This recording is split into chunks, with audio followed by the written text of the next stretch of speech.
I recently met somebody who is from Brazil who lives in this country in the same capacity that I do. Somebody that has a residence permit because they're married to a Norwegian citizen. Well, my residence permit is because I'm married to a Norwegian citizen and I have a daughter, and I've been here for 12 years. After you've been here for 3 years on a family reunion visa, then you have your permanent residence permit. A lot of people make it a point of getting a passport from Norway. I might do that one day, I don't know.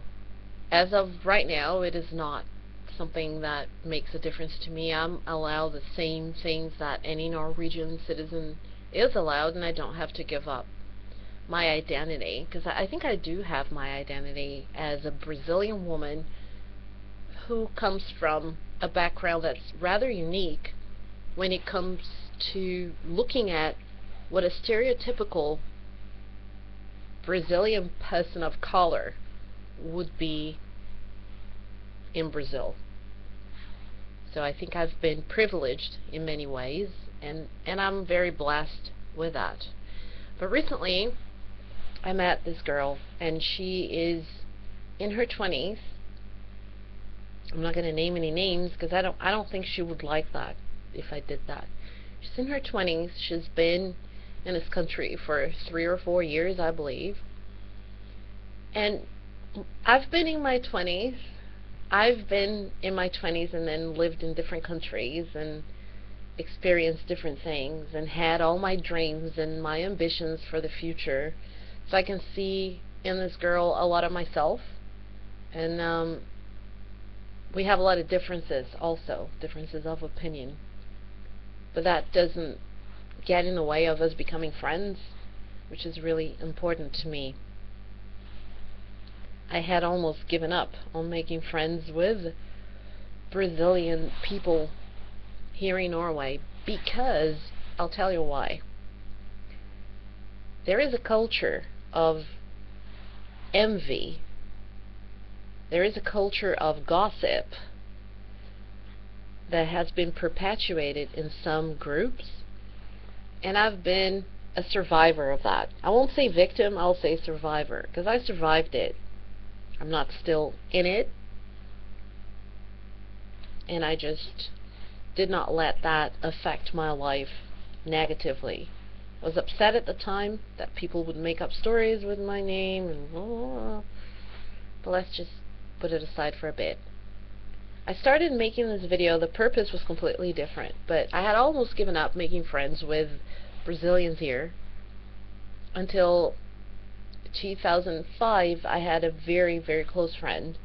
She is a published writer, and she has a master's degree in history, speaks 3-4 different languages. She is somebody I identify with a lot. Her name is Lisa. I'll say her name, Lisa Torcato. She's a published writer. I'm so proud to be friends with her. Not just because she's a published writer, because even before she published her book, I already thought she was fantastic at writing. But then she moved back to Brazil, and then I was left friendless. Let's just put it this way. And because of the problems I've had in the circle of Brazilian people who live in this community, and I don't want to make generalizations and say that everybody is like that. I was unfortunate to be caught up in a group of people who were like that. There was a lot of envy, gossip, and a lot of negativity in that little group. And I'm no longer a part of that. But I'm not saying that everybody who lives in Norway, that every Brazilian that lives in Norway is like that. So now comes the time where I think I want to use this video for the purpose that it was supposed to serve. I wanted to speak a little bit of Norwegian on here. I believe that when I'm in a classroom, I can use Norwegian without a problem. explaining things to students, being assertive. I have like an entire script prepared before I go in. I have everything in mind that I'm going to say, and I have a backup plan to the backup plan in case there is a question about this and that. And I'm always fully prepared when I go in, so I don't have a problem. I believe that in everyday communication, I don't use a lot of Norwegian. We speak English at home, English and Portuguese, and I guess I use a little bit of Norwegian when I go to the store, and I'm going to say that's about it. I don't really have people that I talk to in Norwegian all the time. I don't really... You can live in this country for years without learning Norwegian. I made a choice to go to a subsidiary of the University of Bergen called Sevo and learn Norwegian to communicate. I have certificates of competence and proficiency in Norwegian, and I'm a very good test taker, so I can prepare myself incredibly, get there, and ace a test. But that doesn't mean that I'll ace everything every day all the time. So transferring the skills from the tests, from the grammar activities, from the classroom activities that I did as a student of the Norwegian language into everyday communication. It's not that easy. I make an incredible effort, but my vocabulary is high up there with words and expressions. I can understand written Norwegian. I can speak to people and make myself understood. I have no problems at all. I am fluent in Norwegian, but I do have, of course, like everybody, I have my hang-ups, like, I wish I could speak Norwegian just as well as I speak Portuguese, English, and Spanish. And I don't think that I'm at that point yet, but I believe that I will be, because I'm now having more opportunities to speak. I remember when I got pregnant with my daughter, and I was teaching at Heimdal videregående skole.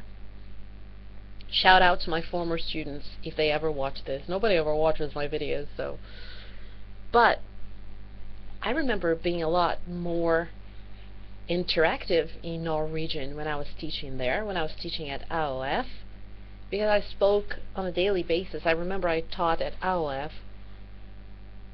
I think it was 4 days a week at AOF, and 2 of those 4 days I also taught at Heimdal videregående skole.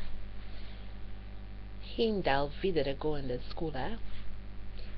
And I remember clearly that because I had to speak Norwegian on almost a daily basis, I became a lot more fluent at that particular moment in time. I had only been in Norway for 3 years when I had those experiences, and I was already fluent.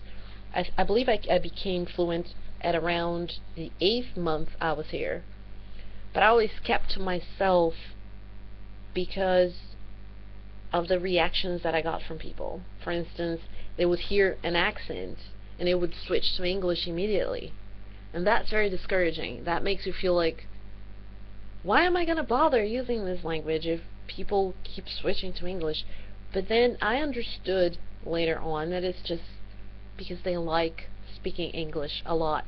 They really enjoy it, and also they want to make sure that you're comfortable, and maybe they're doing it for your sake, and they don't realize that you actually want to speak in Norwegian and you want to learn. Having said all that, maybe I should make a video just for the purpose that, because I was just going to speak Norwegian on this video and talk about my life in Norwegian. I'll just make another video just for that. And think of a clever title for this one.